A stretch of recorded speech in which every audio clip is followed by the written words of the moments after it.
되어 있는 말씀이죠. 6절 말씀에 보게 되면 사도가 고린도 교회 성도들을 향해서 교만한 마음을 갖지 말 것에 대하여 분명하게 권면을 하고 있기 때문에 그렇습니다. 그러나 사도 바울이 하고 있는 이 권면의 근거는 세상의 지혜이거나 혹은 자신의 오랜 경험을 토대로 해서 그들에게 교만하지 말라라고 말씀한 것이 아니라 이 모든 근거를 하나님의 말씀에 두고 있다라는 것입니다. 사실 교회 안에서 이루어지는 모든 교훈이나 권면들은 다 말씀에 근거하여 있는 것들입니다. 그러나 오늘 바울 사도만큼 이렇게 단호하게 고린도 교회 성도들을 향해서 기록된 말씀 밖으로 넘어가지 말라라고 함으로써 이 교만이라는 것이 단순히 내가 다른 사람들 앞에서 잘난 척하고 싶어하는 이런 성품에 관한 문제가 아니라 이 교만이라는 것은 말씀 안에 거하라는 하나님의 뜻을 고의적으로 거부하는 것이기 때문에 교만하지 말라라고 권면을 하고 있다는 것입니다. 따라서 오늘 저희도 이 말씀을 대할 때 교만하지 말라라는 이 성경의 교훈을 단순히 우리가 사람들이 편안하게 살고 우리가 그리스도인으로서의 인품을 보여주기 위한 그런 충고가 아니라 하나님께서 우리에게 분명하게 고지하신 명령이다라는 사실을 인지하고 이 말씀을 대해야 할 것입니다. 그럼 바울 사도가 지적한 고린도 교회의 교만이라는 것은 뭐냐면 그들은 각각 자신이 지지하는 그 교회 지도자들을 따라서 그들이 4개의 파로 분당을 했다라는 것입니다.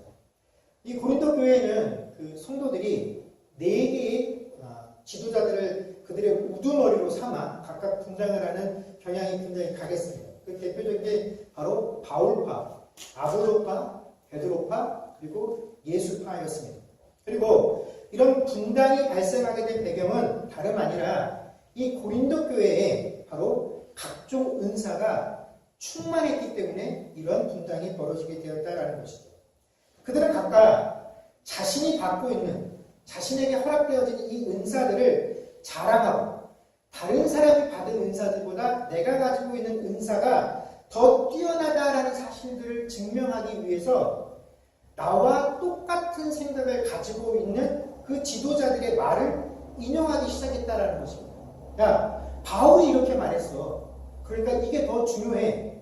또 어떤 일은 야, 아볼로가 이렇게 가르쳐줬어. 또 어떤 일은 게바가, 또 어떤 일은 예수가 이렇게 말했으니까 이게 더 중요해. 라고 하면서 서로 내가 가지고 있는 것, 내가 주장하는 것이 더 옳고 중요하다라는 사실들을 강조하려다 보니까 내가 가지고 있는 은사와 다른 것, 내가 주장하는 바와 다른 것들을 내세우고 있는 사람들, 그 사람들이 근거로 삼고 있는 지도자들은 어떻게 됩니까?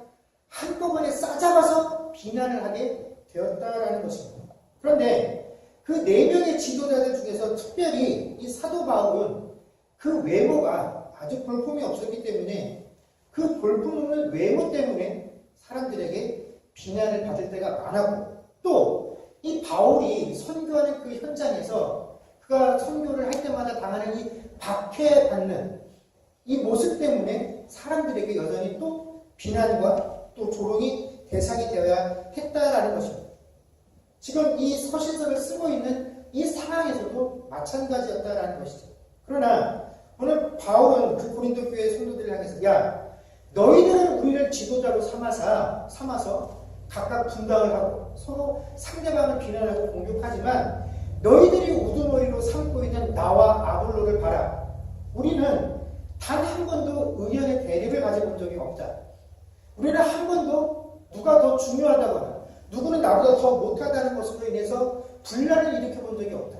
그러면 당당하게 바울은 자신과 아볼로가 이 관계의 문제를 통해서 너희들에게 본을 보여줬다라고 자신있게 말하고 있다라는 것이죠. 그런데 이렇게 지도자들은 그들에게 바른 모습을 보여줬음에도 불구하고 이 고린도 교회 성도들은 그런 것들을 배우지 못했다라는 것이죠. 사도 바울이 이 고린도 교회에 대해서 너희가 교만의 마음을 품지 말라라고 말을 했을 때 그 교만의 특징을 서로 대적합니다라고 설명한 것에서도 우리가 알 수 있는 것처럼 여러분 교만하려면 무엇인가 가진 것이 있어야만 교만할 수 있다는 것입니다. 그것도 내가 가지고 있는 것이 남이 보았을 때 부러워할 만큼의 가치가 있어야 여러분 교만도 피울 수가 있다는 것이죠. 아무것도 가진 것이 없는 사람은 교만할 수 없고, 또 설사 내가 뭔가 가졌다라고 할지라도 그걸 다른 사람들이 보면서 가치를 인정해 줄 만한 그런 대상이 아니면 그런 것은 사람은 내가 설사 가진 것이 있다라고 할지라도 교만할 수 없다라는 것이죠. 그러다 보니까 세상은 사실 이 교만한 것을 그렇게 문제 삼지 않습니다. 왜냐하면 교만도 그 사람에게 능력이 있어야, 그 사람에게 실력이 있어야, 그 사람이 가진 것이 많아야 할 수 있는 일이기 때문에 그렇다라는 것이죠. 그래서 우리가 봤을 때, 야, 저 사람 참 교만하고 그 교만 때문에 주변에 있는 사람들이 힘들겠구나 하는 것을 알면도 불구하고 그 사람이 가지고 있는 것이 너무 많아서, 그 사람의 사회적 지위가 너무나 높아서 우리가 그것들을 다 알면도 불구하고 그 사람의 방침에, 그 사람의 말에, 가르침에 우리는 순응하며 살아갈 때가 훨씬 더 많이 있다는 것입니다. 그러나 교회는, 성도는 결코 그럴 수 없다라는 것입니다. 왜냐하면 성도는 자랑할 것이 하나도 없는 존재이기 때문에 그렇죠. 7절에서 사도 바울은 누가 너를 남달리 구별하였느냐? 내게 있는 것 중에 받지 아니한 것이 무엇이냐? 내가 받았은즉 어찌하여 받지 아니한 것 같이 자랑하느냐라고 고린도 교회 성도들에게 반문하고 있다는 것입니다. 야, 너희들이 서로 그렇게 내가 받은 은사가 더 크고 중요하다라고 말을 하는데, 야, 그 중에 네가 선물을 받지 않은 것 있느냐? 네가 노력해서 받은 게 있느냐? 하고 사도 바울이 지적을 하고 있다는 것입니다. 여러분, 고린도전서 12장에 보면 은사와 성령의 관계들을 설명하면서 사도 바울은 이렇게 이야기를 합니다. 각 사람에게 주어진 은사는 그 어떤 것도 그 사람이 하나님께, 하나님 내가 이거 갖고 싶으니까 이것을 저에게 주세요 라고 했기 때문에 허락되어진 것이 없다라고 이야기를 합니다. 각 사람에게 은사가 주어진 것은 누가요? 성령께서 각 사람을 따라 주시고 싶은 대로 주셨다라고 성경이 우리에게 가르쳐주고 있다라는 거죠. 오직 성령의 뜻대로 우리에게 그 다양한 은사들이 허락이 되어진 것입니다. 그리고 이 다양한 은사들을 사람에게 허락해 주실 때 성령께서는, 야, 누구의 은사가, 어떤 은사가 더 가치가 있다거나 더 중요하다라고 평가를 하신 적이 없다라는 것입니다. 각자에게 주어진 은사들은 그 사람의 믿음이나 그 사람의 신앙을 판단할 수 있는 아무런 기준이 될 수 없다라는 것이죠. 단지 바울 사도는 고린도서 12장 31절에 더욱 큰 은사를 사모하라라고 권면하면서 내가 너희들에게 가장 좋은 길을 보이겠다라고 언급하고 바로 그 뒤에 우리가 흔히 사랑장이다라고 표현을 하는 고린도전서 13장을 기록하고 있다라는 것입니다. 사도 바울이 고린도 교회 교인들에게, 야, 너희가 그렇게 은사들을 가지고 자랑을 하는데 너희가 더욱더 큰 은사를 사모하기를 원해.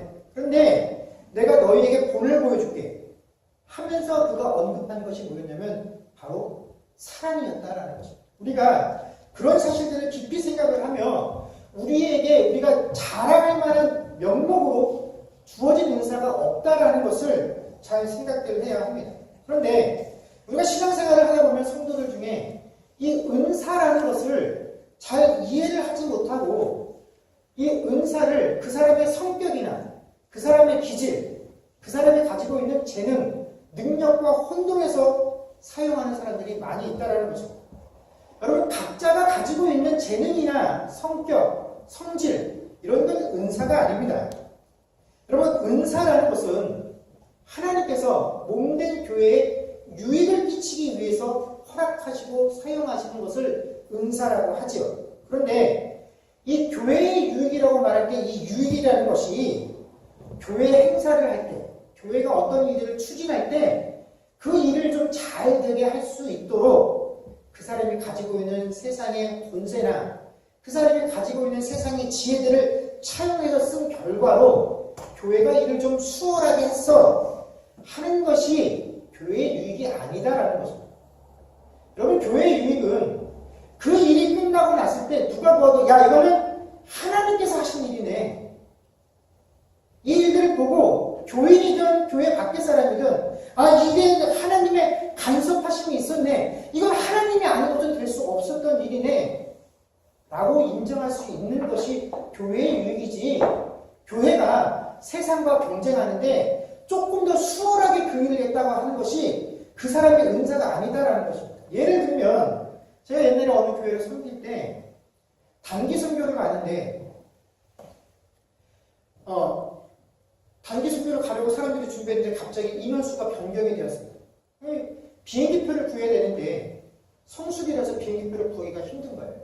근데 그 교회 장로님 중에 대한항공에서 일하시는 분이 계셔서 그분에게 이야기를 해서 그분이 비행기표를 그 어려운 시기에 구해줬다라는 겁니다. 그분이 가지고 있는 재능을 통해서 교회가 하고자 하는 일을 잘했으니까 그거를 은사라고 말할 수 있느냐? 그거는 은사가 아니라는 것입니다. 여러분, 그 사람이 가지고 있는 그런 사회적인 지능이나 지식이나 재능이나 그 지위가 나쁘다거나 잘못됐다라는 것이 아닙니다. 그런 것들을 가지고 교회가 일하려고 하는데 도움을 주는 것이 잘못되었다라는 것이 아닙니다. 우리가 그런 것을 은사라고 생각을 하기 시작하면 우리는 교회 안에서 되어지는 모든 것들을 결국은 그 사람이 가지고 있는 재능에, 그 사람이 가지고 있는 사회적 지위에, 그 사람이 가지고 있는 재물에 의지할 수밖에 없다는 것이다. 그건 그 사람의 재능이 한 것이고 그 사람의 재물이 한 것이지 누가 그것을 보면서 하나님께서 하셨다라고 인정할 수 있겠느냐 하는 것입니다. 물론 하나님께서 그 순간에 이 일을 위해서 그런 곳에 일하시는 장로님은 우리 교회에 이미 수십 년 전에 박아놓으셨다라고 말하면 그것도 어쩔 수 없는 일이나 여러분 은사는 결코 그런 것으로 평가되어지는 것이 아니다라는 것입니다. 교인이 하면 교회가 하면 다 은사가 되는 것이 아니다라는 것이죠. 그럼 제가 어릴 때 저희 어머니께서 저희 어린 삼남매에게 방언을 하게 해주고 싶으셨어요.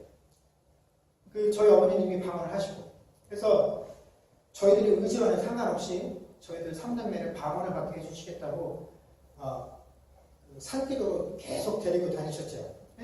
옛날에는 그 산 같은 데 가면 기도원이라고 있는데 그 기도원 원장들이 하나같이 하는 말이 자기가 줄 수 있다라는 겁니다. 자기가 시키는 대로 하면 된다라는 것이죠.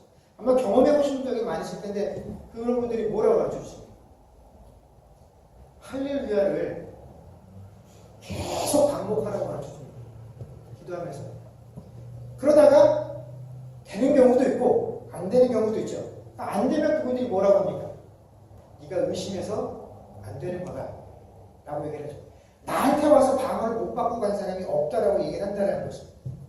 여러분 지금 생각해보면 사이비 중에도 이런 사이비가 없는데 그때는 우리가 이것들을 믿음이다라고 생각을 하고 신앙이다라고 생각을 하고 이런 것을 쫓아다녔다라는 것입니다. 여러분 방언은 그 원장들이 주는 게 아니죠. 방언은 성령께서 주시는 것입니다. 그렇기 때문에 방언을 못하는 건 결국 우리들의 책임이 아니다라는 것이죠. 방언을 못 받았다고 해서 우리 정성들이 부족한 것을 의미하는 것도 아닙니다. 성령께서 그 사람에게 방언을 주시고 또 어떤 에게는 방언을 안 주신 이유를 저는 알지 못합니다. 왜냐하면 성령께서 알아서 하는 일이기 때문에 제가 왜 성령께서 그렇게 하셨는지 그 이유를 알 방법이 없다라는 것이죠. 그런데 이 우리 사람의 심리라는 것이 다른 사람에게 없는 무언가가 내게 허락되어지면 우리는 금방 그것을 가지고 뭘 하냐면 선을 긋는다라는 것입니다. 나는 방언할 줄 아는 사람, 당신은 방언할 줄 모르는 사람, 이렇게 해서 편가름을 하는 것, 이것이 우리의 속성이다라는 것입니다. 우리가 숱하게 경험들을 해왔고 오늘 이 고린도 교회의 경우를 통해서 보여주는 것처럼 여러분 은사가 많고 은사가 풍부하다라는 것 자체가 결코 그들의 신앙이나 믿음이 혹은 그들의 인격이 뛰어나다는 것을 결코 증명해 주는 것이 아니다라는 것입니다. 이런 교만한 고린도 교회 성도들의 모습을 바울은 오늘 이렇게 표현하고 있습니다. 8절 말씀을 보면 너희가 이미 배부르며 이미 풍성하며 우리 없이도 왕이 되었도다. 우리가 너희와 함께 왕노릇 하기 위해 참으로 너희가 왕이 되기를 원하노라 라고 이야기를 하고 있습니다. 이게 무슨 말이냐면 너희들은 이미 배부르고 풍성하다는 것입니다. 너희들 스스로 자기 자신의 믿음에 관해서 왕과 같은 존재로 여기고 있다는 것입니다. 자기가 스스로 판단하기를 나는 최고의 경지에 이르렀다라는 것입니다. 그러나 8절 하반절의 바울은 그런 그들을 향해서 뭐라고 말하냐면 나는 아직도 왕의 위치에 오르지 못했는데 너희들에게 복음을 전하고 너희들에게 예수를 가르쳐준 나도 아직 왕의 자리에 오르지 못했는데 너희는 왕의 자리에 벌써 올랐구나. 부럽다. 나에게 배운 너희들이 왕의 자리라는 것이 확실하면 좋겠다. 왜냐하면 너희들이 왕이면 너희들을 가르친 나도 왕이 될 수 있을 테니까 라는 것이 이 8절의 말씀이다라는 것입니다. 그리고 이 문제에 대해서 더욱더 고린도 교회 성도들을 부끄럽게 하기 위해서 다시 9절을 언급합니다. 내가 생각하건대 하나님이 사도인 우리를 죽이기로 작정된 것 같이 끄트머리에 두셨으며 우리는 세계 곧 천사와 사람에게 구경거리가 되었노라라고 설명을 하고 있다는 것입니다. 이게 무슨 말이냐면 여러분 고대에는 나라와 나라 사이에 전쟁이 있게 되면 패망한 나라와 승리한 나라가 당연히 생기게 되겠죠. 그러면 이 승리한 나라는 그 승리의 기쁨을 표시하기 위해서 개선 퍼레이드를 하게 됩니다. 그때 그 개선하는 퍼레이드의 가장 앞에는 누가 서게 됩니다. 그 전쟁을 승리로 이끈 왕이나 장군이 앞장서게 되고 또 그 전쟁의 승리에 공헌한 그 공헌의 순서들을 따라 이렇게 사람 순서들이 쭉 배열돼서 백성들 앞을 지나가게 됩니다. 그러면 그 백성들이 어떻게 하겠습니까? 그들에게 환호하고 그들에게 환대를 표시해 준다라는 것이죠. 그리고 그 순서대로 쭉 사람들이 지나가고 나면 맨 뒤에 누가 따르게 되냐면 그 전쟁에서 패한 상대국, 옛날로 말하면 노예들이 맨 뒤를 따르게 됩니다. 그리고 그 노예들의 가장 끄트머리에 누가 주치하냐면 그 패전국의 왕이나 그 패전국 군대를 지휘했던 장군이 맨 마지막에 서게 되었다는 것이죠. 그래서 그들이 지나갈 때는 어떻게 했습니까? 수많은 시민들이 그 앞에 보였던 환호 대신에 그들이 지나갈 때는 조롱과 야유를 던진다는 것이죠. 그리고 맨 마지막에 지나가는 그 한 사람은 어떻게 될 사람입니까? 그 사람들이 보는 앞에서 처형을 당할 자다라는 것입니다. 바로 그런 행렬의 맨 끝에 누가 서 있다라고 사도 바울이 고백하고 있냐면 내가 바로 그런 자리에 서 있다라고 고백을 하고 있다라는 것입니다. 여러분 물론 그런 일은 없겠지만 만약 하나님께서 하나님을 알고 있는 지식과 또 너희가 살아생전에 그 땅에서 하나님의 나라와 그 의를 세우는 데 있어서 가장 큰 공을 세운 순으로 이 하나님 나라 앞에 개선 행진을 하게 시키셨다라고 한다면 여러분 사도 바울은 그 개선 행진 중에 몇 번째쯤 서게 될까요? 뭐 맨 처음은 아니라라고 할지라도 아마 그는 최소한 10손가락 안에는 드는 사람이 될 것입니다. 우리도 그 사실에 동의할 것입니다. 만약에 그렇지 못하다라고 한다면 우리는 하나님 우주가 좀 잘못됐습니다 라고 우리가 바울을 대신해서 하나님께 항변할 수도 있을 것입니다. 그러나 우리의 그런 생각과는 정반대로 바울은 스스로 자신의 위치를 어디에 두고 있냐면 온갖 수와 모멸을 감내해야 되는 그 행렬의 가장 끝자리가 내 자리다라고 이야기를 해주고 있다는 것입니다. 그리고 실제로 복음을 전하고 있는 그가 경험하고 있는 그 일상들이다라는 것은 항상 줄이고 목마르고 헐벗고 메말고 내가 거할 초소도초가 없는 그런 삶이 너희들에게 복음을 전하고 너희들에게 하나님 말씀을 가르쳤던 내 삶의 본 모습이다라고 그 고린도 교회 성도들에게 말하고 있다는 것입니다. 심지어 고린도 교인들에게 서신을 쓰고 있는 이 시간까지도 내가 처한 상황은 너희들이 스스로 왕과 같은 자리라고 여기고 있는 그런 자리와는 거리가 먼 항상 죽음을 눈앞에 두고 있는 바로 그 행렬의 맨 끝에 위치해 있다라고 이야기하고 있다는 것입니다. 이것이 복음을 전파하는 일들을 감당하고 있는 바울이 스스로 그 인생의 삶 가운데 내 인생이 위치한 자리다라고 이것이 나의 정체성이다라고 고백을 하고 있다는 것입니다. 이것은 고린도 교회 교인들을 향해서 내 신세가 이렇다라고 자신의 신세를 한탄하는 것이 아니죠. 지금 바울은 고린도 교회 성도들을 향해서 그들이 가지고 있는 성도가 되었다라는 것이 무엇이냐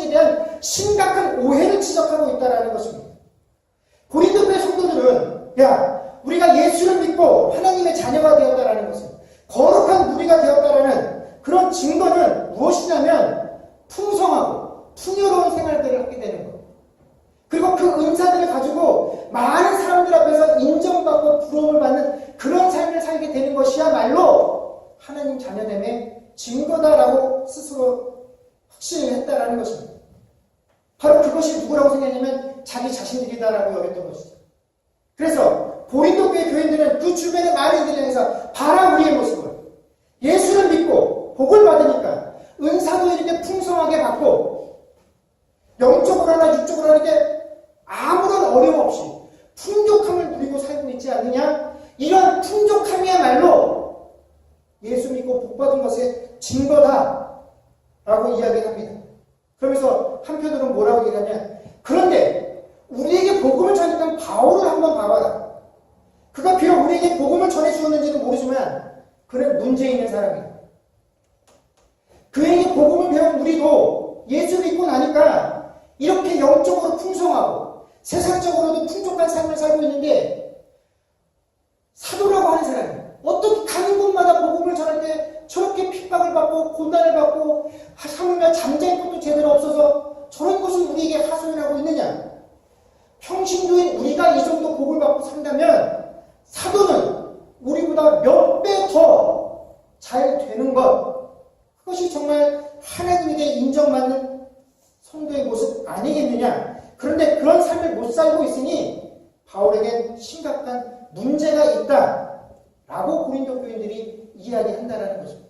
그런데 바로 그 고린도 교인들이 가지고 있는 논리를 가지고 사도 바울은 반대로 그들에게 설명을 하고 있다는 것입니다. 너희들이 보기에 너희는 지혜로운 자 같고 나는 환난으로 인해서 고통받고 있는 것 같이, 너희들의 눈에 보니까 나는 너희들만 못한 것 같이, 그래서 너희가 내 이 당하고 있는 환경들을 바라보며 네가 정말 사도가 맞느냐라고 의심을 하고 있지. 그렇다면 한번 보아라. 너희들이 사도라고 말하는데 왜 저렇게 어려움과 곤란 가운데 있지? 하는 내가 이 정도 수준이라고 하면 나에게 복음을 전수받고 하나님을 배운 너희들이 스스로 왕이다라고 표현하는 게 가당키나 하냐?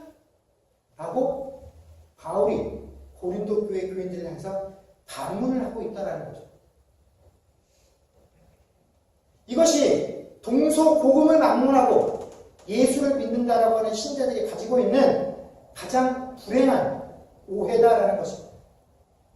우리는 항상 좋은 신앙이나 본받고 싶은 믿음의 모습들을 풍성함 속에서 찾으려고 합니다. 보는 이들이 부러워하는 삶을 살게 되는 것, 이것이 하나님 잘 믿은 결과다라고 생각들을 하죠. 그래야 세상 사람들도 우리가 전하는 복음에 관심과 흥미를 느낄 수 있을 것이다라고 믿기 때문에 그렇습니다. 그래서 어느 순간부터 교회는 이 세상을 향해서 더 이상 회개하라는 얘기를 하지 않습니다. 물론 교회가 세상의 죄를 없애주는 기관은 아닙니다. 교회 역시도 예수 그리스도께서 자신의 죄의 문제를 해결해 주셨다라는 사실을 깨닫고 그 사실을 믿고 고백하는 사람들의 공동체일 뿐이지, 교회가 세상의 죄를 씻어줄 수는 없습니다. 그러나 이제는 아예 교회가 처음부터 죄의 문제는 덮어둔 채로 그냥 세상 사람들이 가지고 있는 아픔을 치료하겠다라고 이야기를 하고 그들에게 긍정적인 메시지를 던지려고 하고, 하나님께서 사람들이 행복해지기를 원한다라고 세상에 메시지를 던져주고 있다는 것입니다. 예수를 믿어 죄짓음을 받아야 한다라고 외치는 것이 아니라 예수 믿고 복 받으라라고 가르치고 있다는 것입니다. 예수 믿으면 여러분들이 가지고 있는 모든 인생의 어려움들이 해결이 되어지고 인생에 막힌 문제들이 해결되어지고 그 막힌 문들이 열린다라고 이야기를 한다는 것입니다. 근데 여러분, 이런 광고는요, 제가 옛날에 대학교 다닐 때 스포츠 신문 보면 그 스포츠 신문 하단에 어렵고 힘든 일이 있으면 우리 무당에게 연락해달라고 그 무당 사진하고 전화번호 찍힌 것하고 틀릴 게 뭐가 있겠습니까? 그 무당 사진 내에 교회 사진하고 목사 사진이 붙은 것 뿐이지 그들이 하고 있는 것과 하나도 다른 것이 없다라는 것입니다.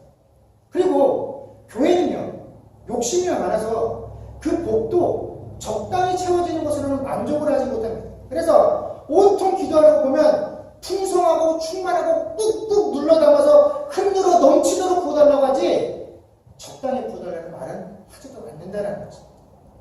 그러나 주님은 우리에게 뭐라고 가르치셨냐면 옛사람을 버리고 새사람을 입으라라고 말씀하셨다는 거죠.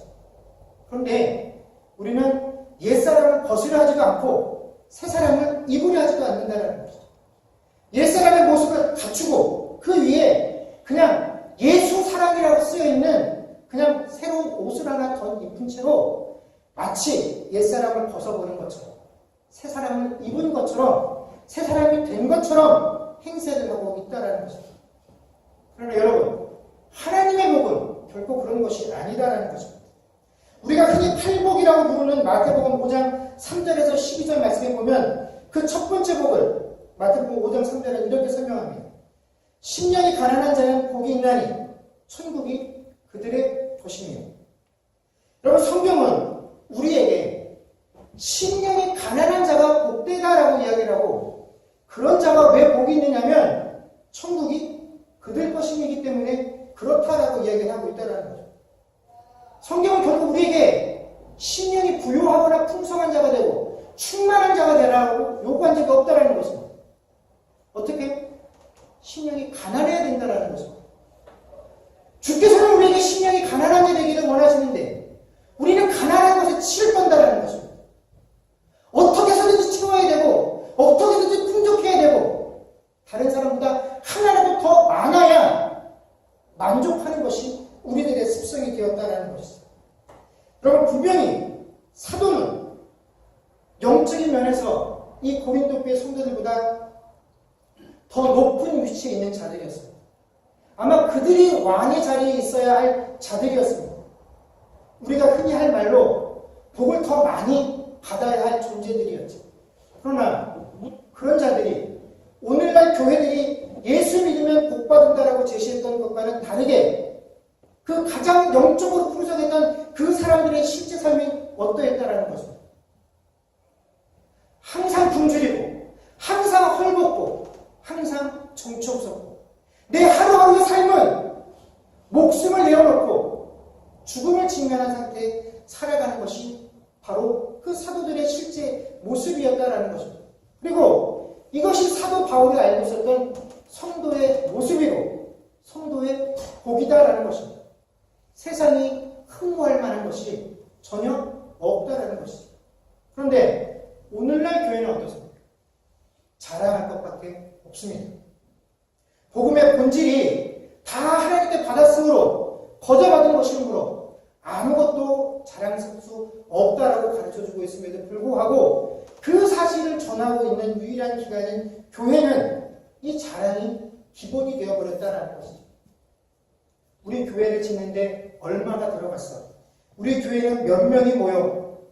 우리 교회 장로가 몇 명인데 그 많은 장로들 중에서 내가 수석 장로야? 목사들도 모이면 우리 교회 성도들은 몇 명이야? 교회가 좀 커지면 어떻게 하면 당신들 교회도 우리 교회처럼 커질 수 있는지 나에게 와서 그 비결을 배우라고 각종 세미나를 만들어 놓고 또 목사들은 그 세미나를 듣기 위해서 달려가는 것, 이것이 오늘날 교회의 모습이 되었다는 것입니다. 여러분, 누구도 자신들에게 허락되어진 것이 하나님의 은혜다라는 사실을 인정하지 않기 때문에 그렇습니다. 내가 내 헌금으로 교회를 지었고 내가 가지고 있는 지식과 헌신으로 내가 장로의 자리에 올랐고 목사가 가지고 있는 그 영성으로 이만큼 부흥이 되었지 어디 하나님께서 해주셨기 때문에 라는 것이 있습니다. 여러분, 교회가 부흥하는 것을 어떻게 설명합니까? 주께서 하신 일입니다. 무엇으로 그것들을 가르치겠습니까? 그러나 가르치고 있고 그것을 배우러 다닌다는 것입니다. 여러분, 영적인 것, 신앙적인 것, 믿음은 여러분 그 자체가 가난해야 합니다. 낮아지고 겸손해져야 하는 것입니다. 우리가 잘 알고 있는 종교개혁자였던 칼빈은 스위스 제네바에서 제네바 교회에서 목회를 하고 있을 때 교회의 장식들을 다 치워버리고 오직 교회 안에 강대상 하나만을 두고 목회를 했습니다. 또 그는 평상시에 실제 삶도 너무나 초라한 삶이었기 때문에 그 제네바시에서 아주 작고 초라한 집에 살고 있어서 어느 날 이 칼빈과 신학적인 논쟁을 펼치기 위해서 그 로마 교회 학자가 칼빈의 집을 찾아갔는데 도무지 칼빈의 집을 찾을 수가 없어서 그 동네에 살고 있는 사람에게 물어 겨우 그 집을 찾을 수 있었다라고 합니다. 자기들이 알고 있기에 이 종교개혁을 이뤄낸 이 위대한 지도자가 살고 있는 집이다라고 한다면 어디에서라도 누구라도 알아볼 수 있는 그런 위치에 있을 것이다라고 여겼으나 실제 그렇지 않았다라는 것이죠. 여러분, 영적인 것, 신앙적인 것은 자랑할 것이 하나도 없습니다. 항상 가장 낮은 곳에 있으려는 그 마음이 여러분 가장 영적인 것이고 가장 신앙적인 것입니다. 이렇게 설교하고 있는 저조차도 제가 무슨 자격이 있어서 여러분들에게 겸손해지라라고 할 수 있겠습니까? 저에게도 그런 자격은 없습니다. 그러나 이곳에 서서 이 말씀을 전하고 있는 제가 바라기는 그저 우리 모두가 하나님께서 우리에게 마땅히 백성된 자로서 너희가 지켜야 될 규범으로 주신 이 말씀을 벗어나지 않는 자들이 되기를 원한다는 것입니다. 우리가 이 늘 말씀 안에 거하는 인생들이 되어서 우리가 뭐 특별한 것을 해서가 아니라, 여러분 지난번에 제가 나봇에 대해서 얘기를 하지 않았습니까? 우리가 뭔가 특별한 것을 하고 세상을 변화시키자는 것이 아니라 여러분도 저도 세상의 모든 그리스도인들이 하나님께서 주신 그 말씀을 동일하게 순종을 하면 세상을 우리가 변화시키지 않으려고 해도 변화가 되어진다는 것입니다. 여러분, 오늘 사도 바울이 고린도 교회를 향해 주었던 그 권면처럼 너희는 절대로 기록되어진 말씀 밖으로 나아가지 말라라고 하는 이 말씀이 우리가 주님 앞에 설 때까지 우리 삶의 가장 큰 이유가 되어진 삶을 살아갈 수 있는 저와 여러분들이 되어질 수 있기를 주의 이름으로 간절히 축원합니다. 기도하겠습니다.